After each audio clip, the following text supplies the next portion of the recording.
চট্টগ্রাম বন্দর ইস্যুতে আন্দোলনে ঠেকানোর নামে টাকা নেয়ার অভিযোগ ওঠার পর মহানগর এনসিপির যুগ্ম সমন্বয়কারী নিজামুদ্দিনকে কারণ দর্শানোর নোটিশ দিয়েছে দল। সোমবার দলের মহানগর শাখার দফতরের দায়িত্বপ্রাপ্ত যুগ্ম সমন্বয়কারী আরিফ মঈনুদ্দিন স্বাক্ষরিত এক চিঠিতে তাকে ২৪ ঘণ্টার মধ্যে কারণ দর্শাতে বলা হয়।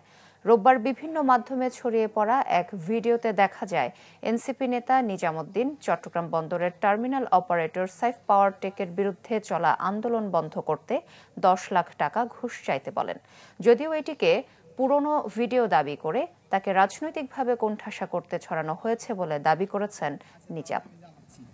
এই ঘটনাটি সম্পূর্ণ একটা উদ্দেশ্যমূলকভাবে আমার ছোট ভাই রিফাতকে ফাঁসিয়ে আমার রাজনৈতিক ক্যারিয়ারকে ডাউন করার জন্য পরিকল্পনা করছিল। সেদিনের ঘটনায় কেউ যদি ন্যূনতম প্রমাণ দিতে পারে আমি টাকার সাথে জড়িত বা টাকা নিয়েছি, আমি চ্যালেঞ্জ করলাম, আমি আমার রাজনীতি ছেড়ে দিব, রাজনীতি থেকে আমি অব্যাহতি নিব।